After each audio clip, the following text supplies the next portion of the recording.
thought it would be an appropriate time to post a video. I've seen some of the questions on Facebook concerning county water not being in Juliette. Of course, almost everyone has heard of the coal ash controversy at Plant Sheriff. The commissioners hired an expert just last night to fly in from Duke to do some testing. And based on this expert's credentials, it looks like he may be able to help the board get some confirmation or at least some clarification, and so they can act on this. And that's really why I wanted to post the video, because of the lack of action in the past.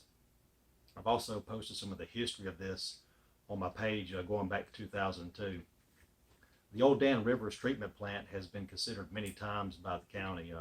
Even after we purchased it in '08, nothing happened. And three SPLOST cycles later, it's still not funded. And there are three reasons why water never got run to Juliette. The first is political.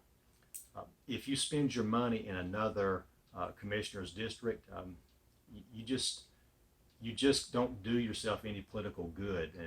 And unfortunately, that's the system, like it or not, that we work with.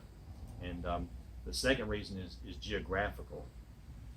In terms of water lines, Juliette is a long ways from Bolingbroke, High Falls, Forsyth, or Smar, anywhere that water exists now. The third is technical. The way that the system's laid out, you'll have a transmission line, and then you'll have smaller distribution lines coming off of that, and that's pretty much the design you'll have in the other parts of the county. Well, at the extremity of these areas that have water, you'll have a 6-inch main.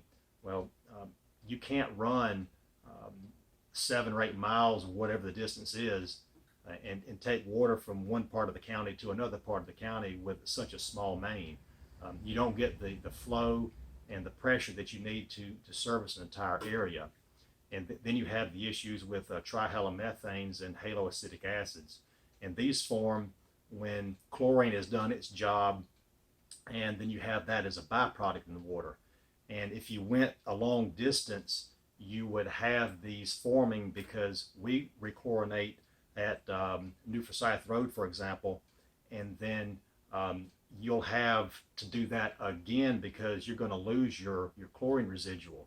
So if you have to go a long distance, you have to maintain 0.2 of a part per million of chlorine, and you would have to do just a tremendous amount of flushing. Even if you could make the hydraulics work with a 6-inch main, which you can't, you'd have to inevitably run a 12-inch or maybe a 16-inch main to get that distance, and you would have a tremendous expense in flushing.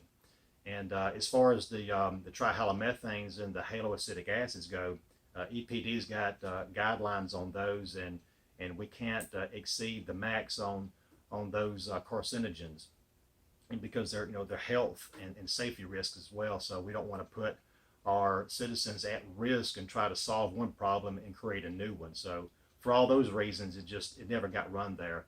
And but sadly, it's taken a huge outcry to get the chairman, Greg Tapley, to commit to putting water in Juliette somehow, some way. They really haven't said, but obviously based on this video, I'm an advocate for using the old Dan Rivers treatment plant.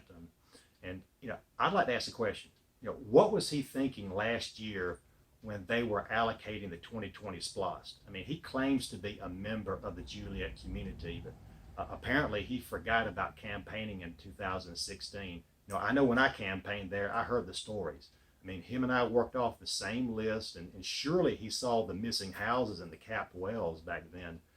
Municipal water in Juliette should have been part of the 2020 SPLOST projects. I mean, it just should have. And it's the only township in Monroe County without it. And it has taken it becoming a political problem for him to get with the program. And I'm here to tell you, I'm a lot different than that. I'm licensed in water. I've been in public water as long as he's been lobbying in Atlanta for the ambulance and insurance industries. He stated that he was just learning in the first coal ash meeting at the sanctuary. Well, I'm here to tell you, I'm not. The commission may be finally ready to use this site, and I can provide the leadership that's important to help make that become a reality. And I hope that you'll put me back on the board to see this through and see the plant is good for all of Monroe County. I mean, it could be a great source of water for us all. And I hope you'll take that into consideration when you're choosing your next chairman.